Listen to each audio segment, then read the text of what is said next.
It's been said if you are an American male, it's not a question if you'll get prostate cancer, but rather when you'll get it.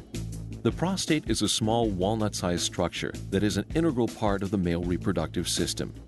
It sits under the bladder and in front of the rectum.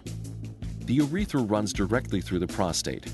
Just above the prostate are the seminal vesicles, and nerves run alongside and are attached to the sides of the prostate. All of these structures are closely intertwined, which make any surgical intervention a dicey procedure. Prostate cancer occurs when cells of the prostate mutate and begin to multiply out of control. These cells may spread or metastasize from the prostate to other parts of the body, especially the bones and lymph nodes.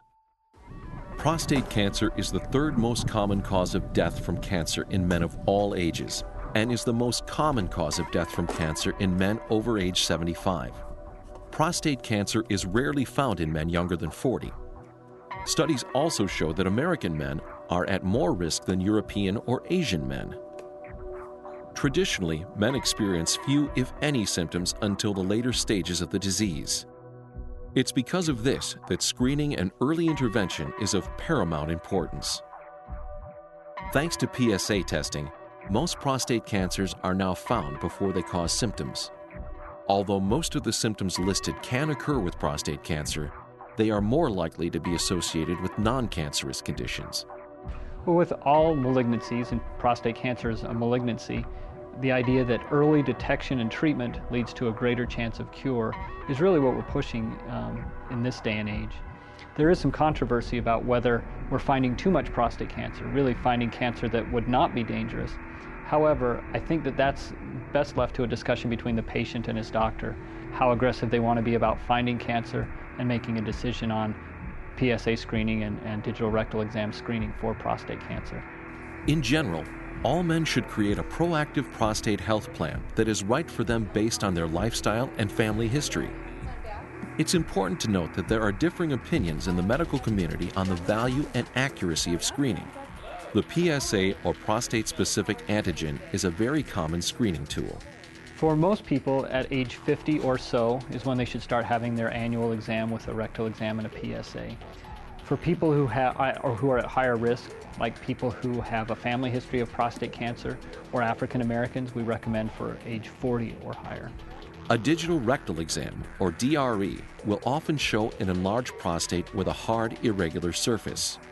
A prostate biopsy is the only test that can confirm the diagnosis.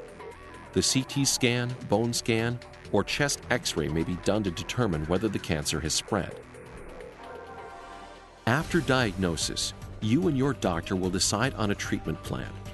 Surgery is usually only recommended after a thorough evaluation and discussion of all treatment options.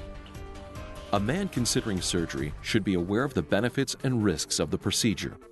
Well, the main curative treatment options for prostate cancer are surgery and radiation. And there's two types of radiation. One is external beam radiation, which is much like getting an X-ray, and you go each day, every day for about 6 or 7 weeks. And the other radiation option is what's called brachytherapy, where radioactive seeds are implanted into the prostate to deliver the radiation.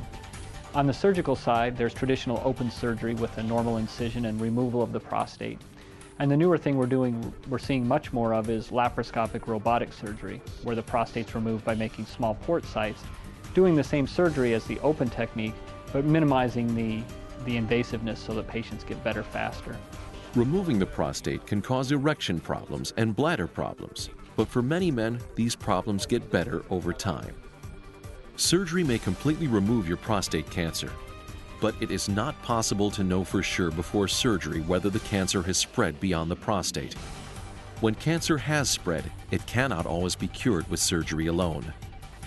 Impotence is a potential complication after prostate removal or radiation therapy.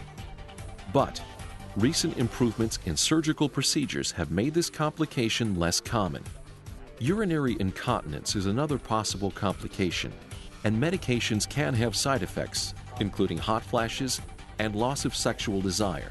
We can see improvement in erectile dysfunction after surgery for up to 2 years, and there's some things we can do to try to help that. Routine doctor checkups will help monitor the status of the cancer. Monitoring may include serial PSA blood test, bone scan or CT scan, complete blood count, CBC, monitoring for other signs and symptoms. We know there's no sure way to prevent prostate cancer, but you can make diet and lifestyle choices that might lower your chances of getting it. While research doesn't support a definite nutritional guideline for prostate cancer prevention, generally eating well is good advice. There's no diet that really reduces your prostate cancer risk, but living a healthy life, having a good heart-healthy diet, will increase your overall health and probably make the most difference for you. Some studies show that vegetables such as broccoli, kale, and cabbage might protect against prostate cancer. Other studies reveal that regular heavy drinking increases the risk of aggressive prostate cancer. Soy products and other legumes might help to prevent prostate cancer. And green tea contains antioxidants that may help prevent certain cancers and other health problems. Being a man who has prostate cancer is a challenging experience, and is as well for significant others who may have to adjust to a new lifestyle with their partner. To keep your risks in perspective, stay in regular contact with your doctor about your prostate health.